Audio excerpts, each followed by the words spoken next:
Become a better coach. So, this one is an adaptation of a little article that I wrote for everyone out there who is interested in coaching and wants to become better and wants to enable and empower and inspire and change lives. And I think this could be useful for new and old people leaders out there. So, I know what's brought you here. If you have decided to become a coach, you have two thoughts: I want to help people, and I want to be the best at it. I will be building up the full library of resources for coaches, but I think this is going to be a good start, and consider subscribing and stay tuned for more. Today, I want to give you an outline on how to build a foundation for starting coaching immediately.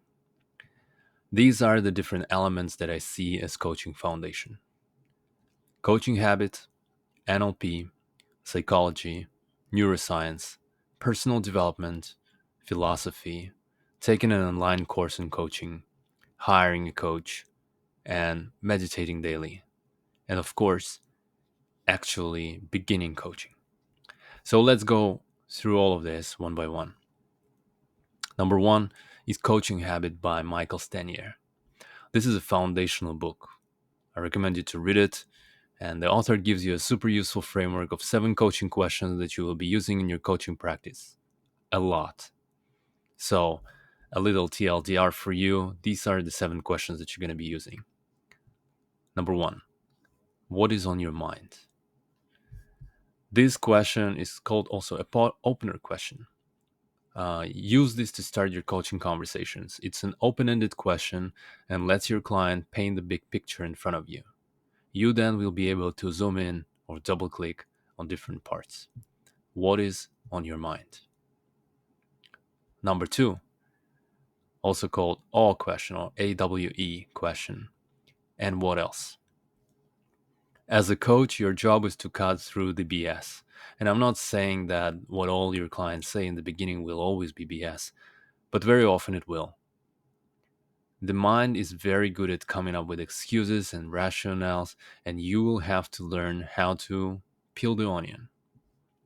You have to dig deeper and deeper until the shovel hits the bottom, and there is nothing else to say. Your clients will feel liberated just by talking things through and dumping all that mental noise into somebody else's mind. Your mind. So, your mind is a tool of self reflection for them. Your voice is the voice of their reality speaking to them.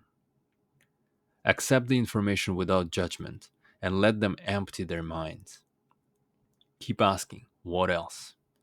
Cutting through BS is only one purpose of this question. Another one is that your clients just want to be heard. So listen actively. Many of them have never really experienced that level of presence and depth that you can bring in as a coach. Give them space and they will open up.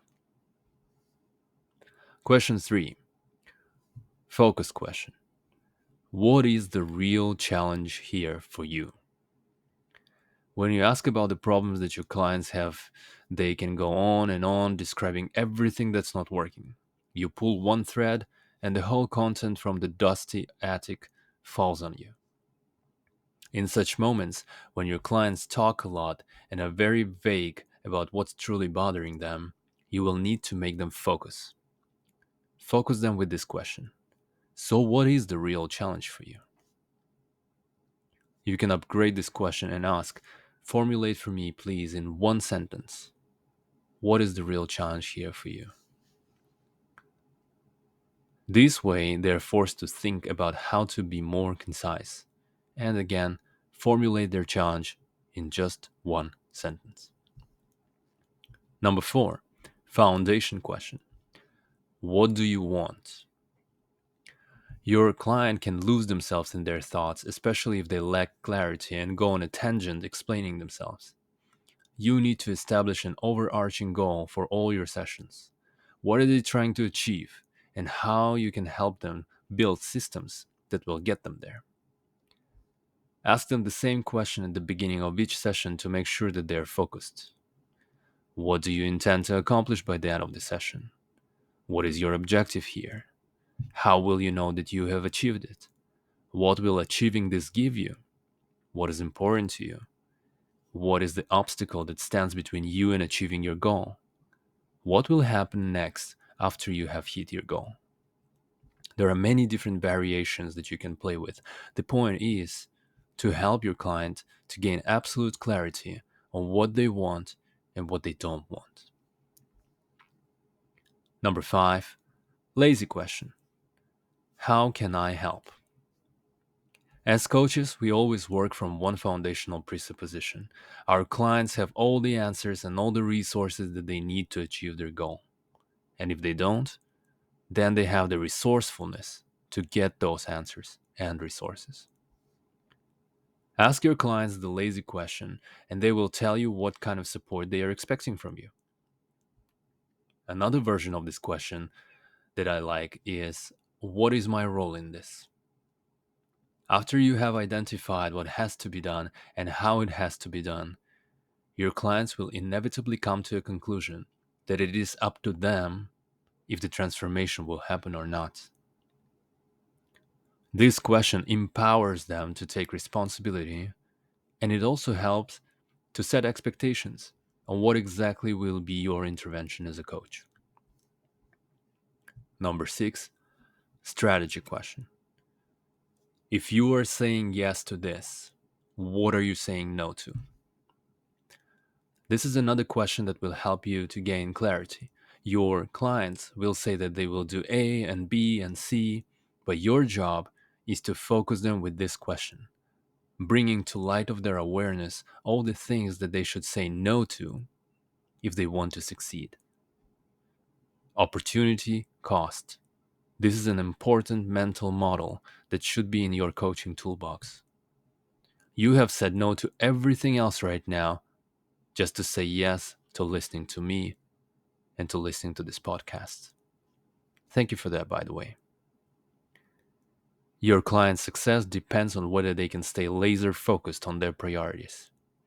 This means that distractions should be eliminated ruthlessly. You can flip this question and use it in this form. If you're saying no to this, what are you saying yes to? Apply it when they describe all the things they want to stop doing to get to where they want to be. Last one, number 7, learning question. What was most useful to you? AKA ecological question. You ask this question at the end of the session.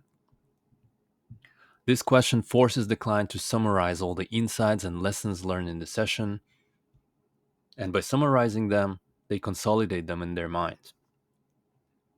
When they talk it through, they understand and memorize their insights at a deeper level. Always ask your clients to leave a written reflection on the session. The more they write, the better it sticks. Even a quick 5-minute note on the session will be extremely useful for them. These questions are foundational for any coaching practice. Career coaching, life coaching, spirituality coaching, financial coaching. It doesn't matter what niche you have chosen for yourself. Learn these questions, integrate them, and experiment. Now, next thing I want to talk about is NLP, Neuro-Linguistic Programming. Neuro-Linguistic Programming will take your coaching practice to the next level. The concept is simple. You program your your brain, your mind, through your lingo, language that you apply to yourself and the world. Now, here is a simple framework that I like to use with my clients to explain to them the concept of NLP. Your brain is your hardware. Your mind is your operating system. Your beliefs are your apps. You can install, uninstall, or upgrade them. Your language is the programming language that you use to write the code for your mind. The client is the software developer. A coach is a debugger or a QA. Coaching is a software update. It might take 1 hour, but the operating system is running much faster after you finish. To be a great coach, you need to have great debugging, meaning communication skills. What does that mean? It means you need to be fully present with the client, actively listen, not running the things you want to say in your head, staying empty and genuinely curious. You need to be able to detect the language that they're using toward themselves and the world. And that requires full presence and full self awareness. You need to develop the ability to see through the language, discerning what exactly is the nature of the experience that they're having. You need to know how to ask powerful questions that will lead to self realization or to personal insights. You need to learn how to guide through questions and know how to suppress the urge to give advice. Coaching is not about giving advice. Understand how to take what the client gives you and feed it back in a clear and concise manner, which again should lead to a personal insight. The main idea of the NLP is just to be very mindful of the language, the one that the clients use for themselves and the one that you use to guide them. Language is everything. It points right at the experience that the client is having. For example, when the client says, "Oh, I can see the light at the end of the tunnel," it shows that their actual experience is like wandering in the darkness, holding the walls, not seeing the light, and then suddenly they see the solution. Another example, one of my clients asked, "Well, when do you really go out of the shell?" You see, their experience is that they're in some kind of shell that needs to open up so they so that they could go out and become their true selves. Change the narrative and you will change the experience.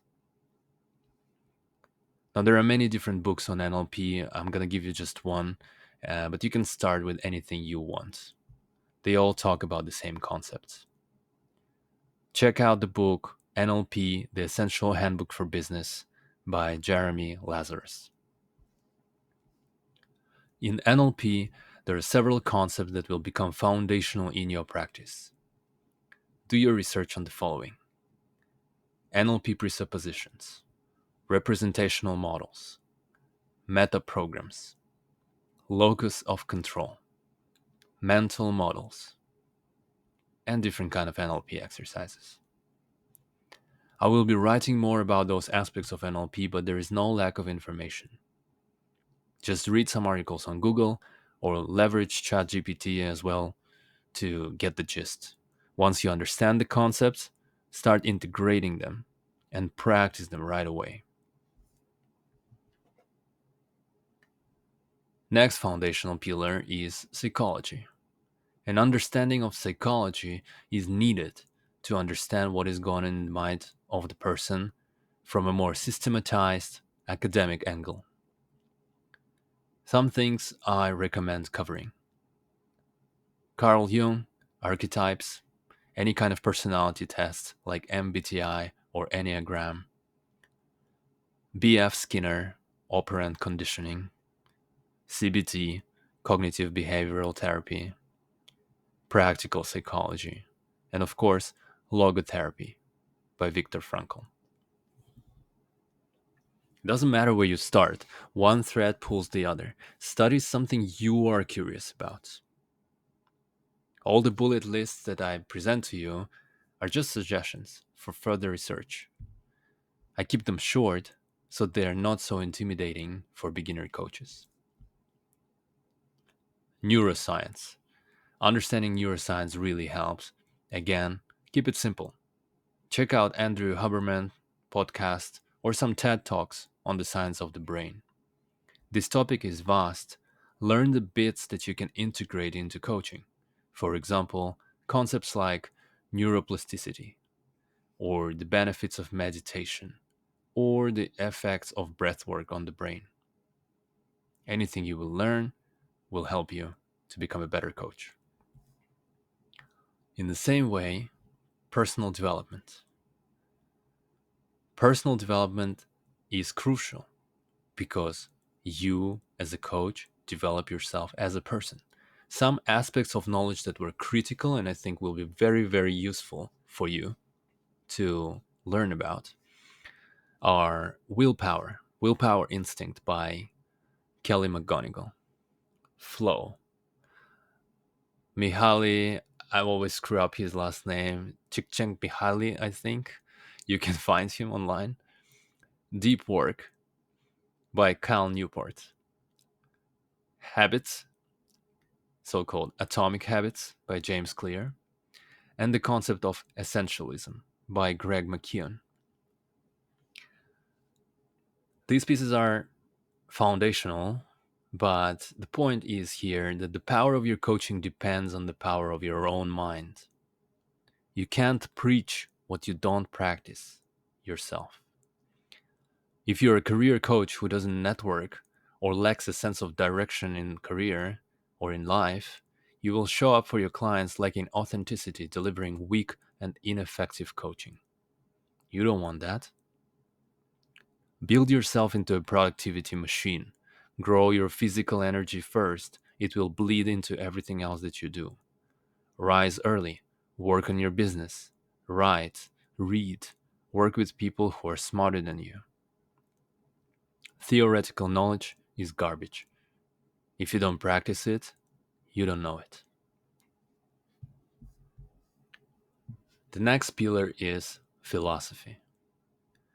Here are the things that you can research: Socratic questioning, first principles, philosophical razors, Zen Buddhism, Stoicism, existentialism, subjective idealism. Some of the things that I also integrate: transurfing of reality, Advaita. Doesn't matter, again, go into the place of your own curiosity. What kind of philosophies can you adopt and integrate into coaching? As a coach, your job is to help clients ground themselves in their truth. You won't be able to do it if you are not grounded in yours. This list that I just given you, those are all the different things that have become foundational elements in my coaching. You do you. Take a course. Take an online coaching course. I can recommend Ecology Courses by Kane Ramsey, and you will be able to find all the links in the article in the description below. He knows his stuff. Mind Valley is another interesting channel and it's going to be a good resource for you to educate yourself. Now, next piece is very important.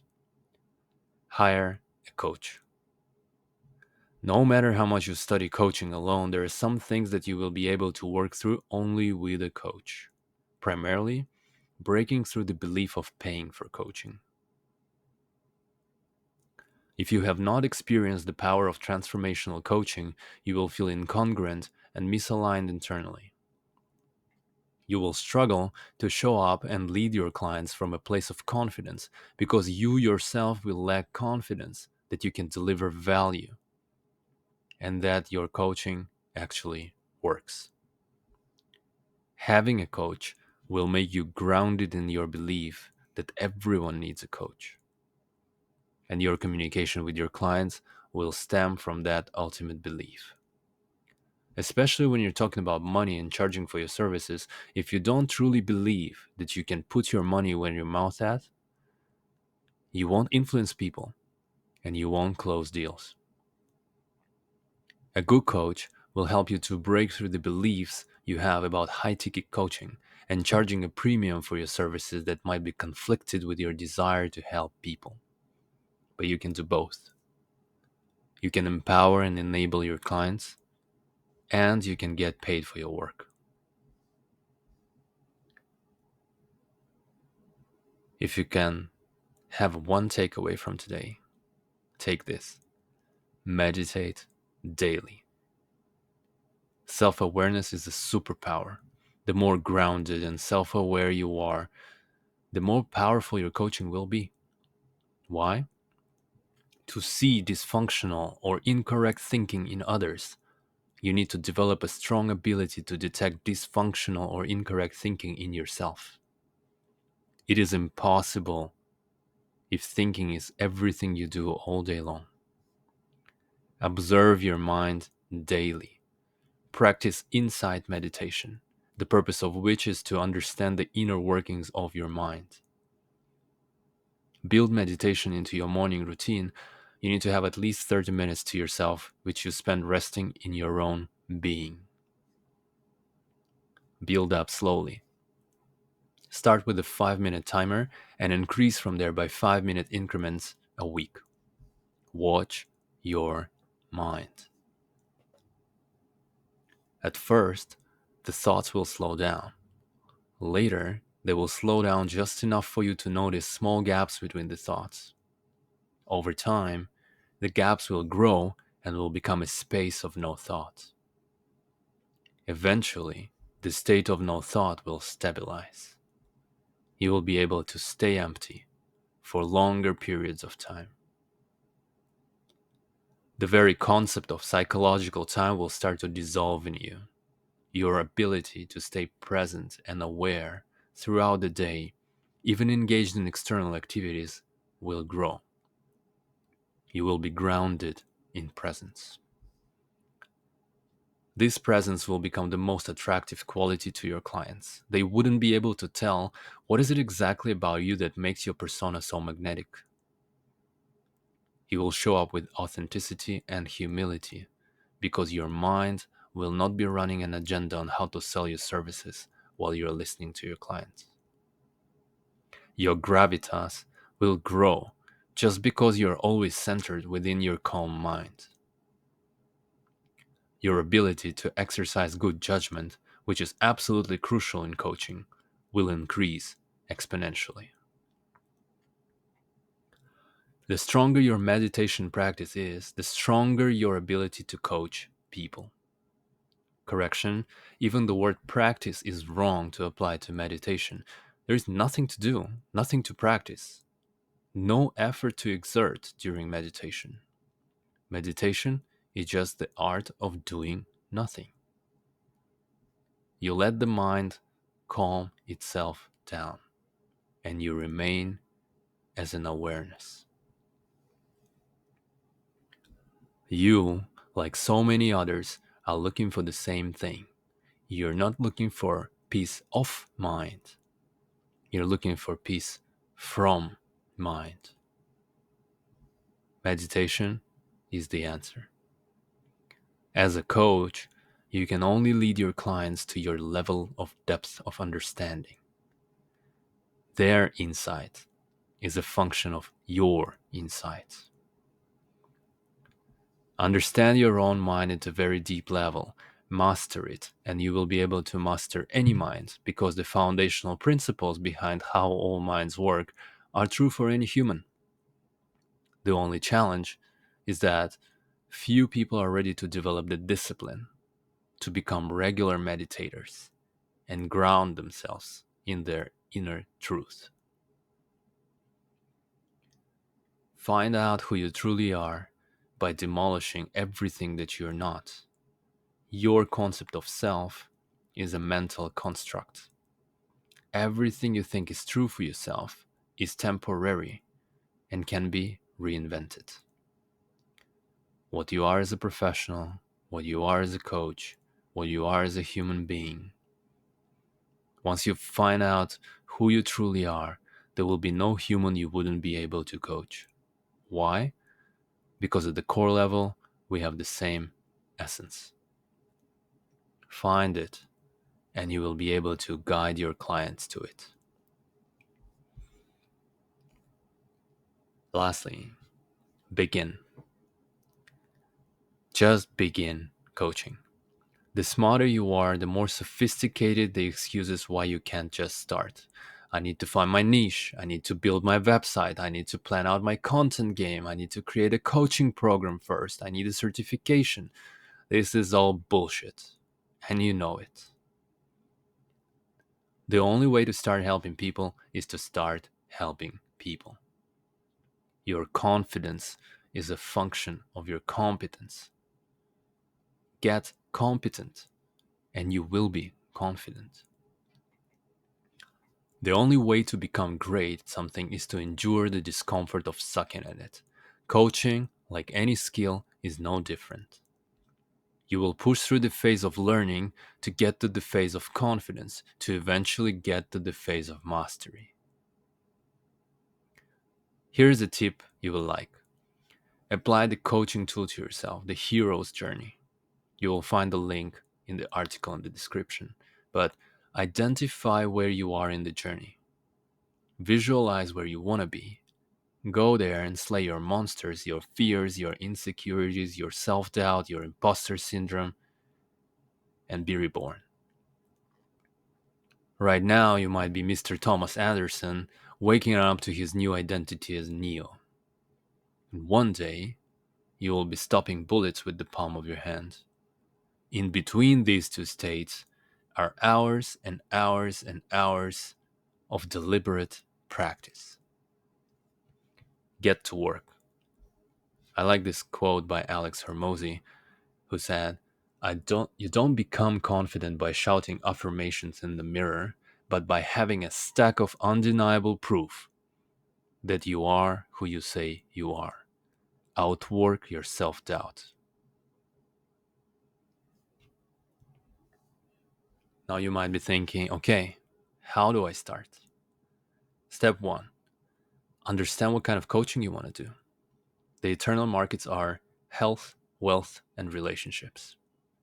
Coaching industries, life coaching, life purpose coaching, career coaching, relationship coaching, dating coaching, financial coaching, etc. Do your own research. As a coach, you will be drawing from your life experience more than anything else. Chances are you already have a lot of patterns in your life that will indicate what niche you should start exploring as a coach. Watch closely the problems you care about. They will point you in the right direction. Number two, explore by doing. Get as many 15 minutes research calls as you can. Understand what kind of problems people have. You need to start having real conversations. It doesn't matter how much time you will spend intellectualizing about what the clients think, how the conversations should go.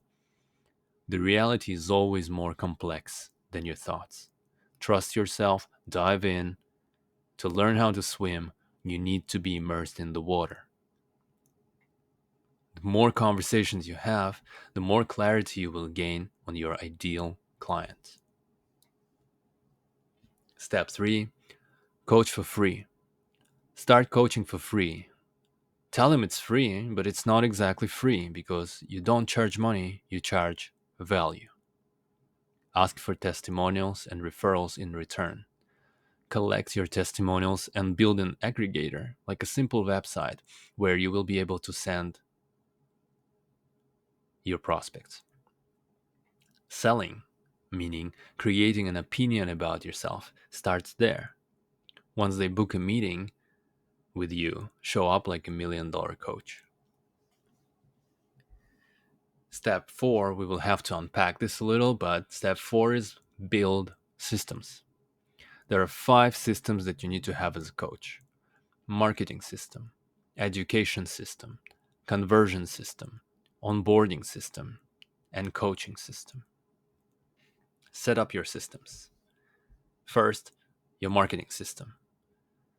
How do you get the message out there and generate interest? What are the best platforms for getting clients? What is your target audience? Who is the ideal client? When you're creating a piece of content, you need to ask yourself these questions. What problem am I solving? Whose problem am I solving? What benefits am I unlocking? What promise am I making? What emotion am I generating? And lastly, what is the next action my reader should take? Develop your own content repurposing strategy. So, for example, my strategy could be I write this long form blog post on Medium and I aggregate all my blog posts on my website.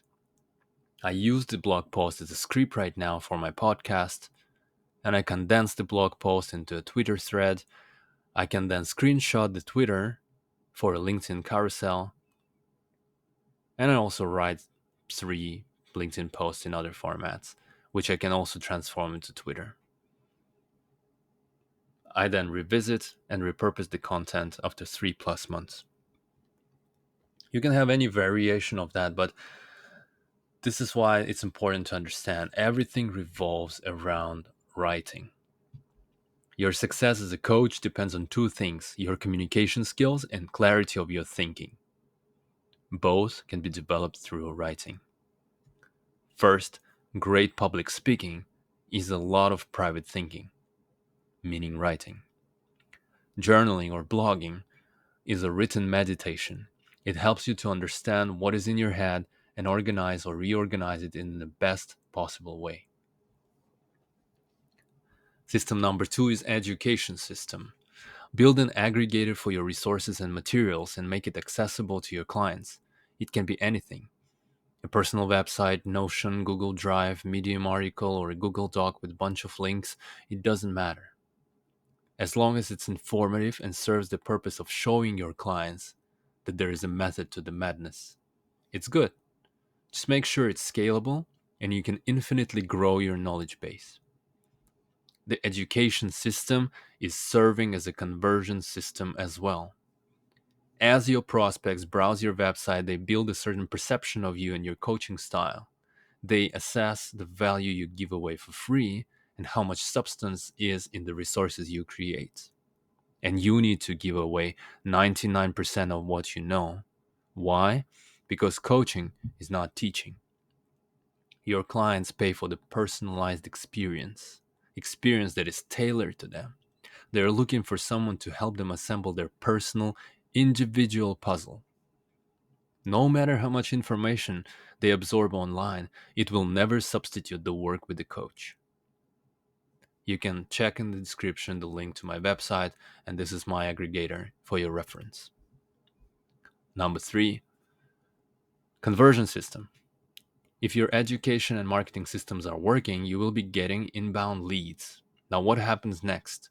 Well, you run them through your funnel.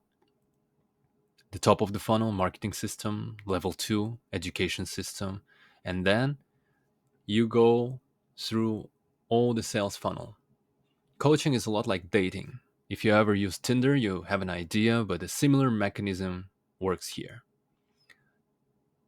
You can start with texting to see if there's a potential fit and learn the big picture of what's happening in the client's world. And then jump on a 15 minutes discovery call and coach them. And if they're convinced, you close them. If they're not convinced, push them to the next call, 45-minute strategy call. If they're convinced, close them. If they're not, give them 1 session for free. 1 hour free coaching call.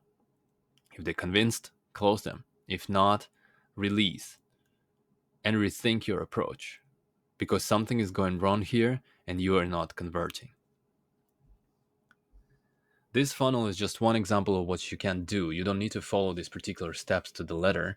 Just experiment, iterate, and see what's working for you. And watch this training by Alex Hormozy if you want to be a better closer. This is liquid gold. You can find it on YouTube. Just type Alex Hormozy, the best sales training on the internet. Also, study books by Robert Cialdini, The Foundation of Your Sales Acumen. Keep in mind, the best closing is not selling at all. Your job is to deliver coaching that is so powerful that all they can say, shut up and take my money. People are very good at smelling non-authenticity. They will also feel that you want to sell your coaching too much. Leverage reverse psychology. If you're a successful coach, you have no shortage of clients, you have options, and that's how you need to present yourself. If you're desperate to close the clients, they will feel it and it will be a huge turnoff. Don't seek to sell, seek to help. And if helping others is not your primary driver, quit coaching. You're in the wrong profession. System number 4 is onboarding system. Now, my current system is very simple. I leverage Google Calendar, Zoom, scheduling automation software like Calendly. I'm using something else right now. And Google Docs to keep notes, Google Sheets to build a dashboard, uh, texting, LinkedIn messaging, email support, and get yourself a good microphone. I hope that you can appreciate the quality, but sound is more important than the video on your calls because you will be guiding your clients with your voice. And that's it. I'm scrappy, minimum tool set to get the job done. My experience tells me that your clients wouldn't care that much about the logistics. The value of coaching is your mind and one on one time with you. System 5 is the actual coaching program, coaching system. Not much to say here. This is strictly individual and depends on what type of coaching you have. Well, I can talk about the things I know, for example, career coaching. In your sessions, you would be covering the following sections: identifying life purpose, values, long term goals, short term goals, challenges, blockers, uninstalling unproductive mindsets that block your clients, full skills audit, effective job hunting strategies, communication skills coaching, interview preparation, personal branding, content creation, resume, and LinkedIn profile. How you want to tie this all together in the program, it's up to you. Again, the coaching program is only as powerful as the coach, meaning your power is your intelligence, your self awareness, your ability to read and influence people. Invest all your energy in personal development and coaching other individuals on how to do the same. Everything else is secondary. Now, last words. Some thoughts I want to leave you with. If you got into coaching looking for a quick buck, quit now. You won't last because you are in it for the wrong reasons. Number two, everything we do as coaches is to serve people. If you're not here to serve selflessly, quit now. Number three, you will do better if you teach yourself how to think long term versus short term. Coaching, just like anything else, is a relationship business. Trust takes time. Number four, personal branding is important, but signaling virtue should not be your primary focus. There's so many coaches out there who are preoccupied and probably even mesmerized by their own persona. Your focus should be to become a coach who is exploding people's minds 10 minutes into the call. And that's it. The brand is not what you build, it's what you do. Number five, one thing you learn very quickly in coaching: people change only when one critical condition is met. People change when the pain of transformation becomes less than the pain of staying the same. As long as the opposite is true, there is nothing you can do as a coach, no matter what interventions you take. Yes, you can tell this to your clients too. 6. Charging money for your services mindset. We do not work with people who are not willing to invest in themselves. This mindset is for you if you have a blocker around charging for your services. Next, the price objection mindset. If you think like a client, if you think that you are too expensive, the mindset is, I am more affordable than any solid coach out there, but I'm better than anyone who is cheaper than me. Lastly, get obsessed. You can be successful at anything you want to be in life, but it has to be one thing. Choose carefully. If you know it in your guts that coaching is that thing for you, then get obsessed. Throw everything in the game and leave nothing behind. The way you do anything is the way you do everything. I hope this was helpful. If it was, share it with your fellow coaches and give me a shout on LinkedIn. I'm always there. Now go change lives. Peace.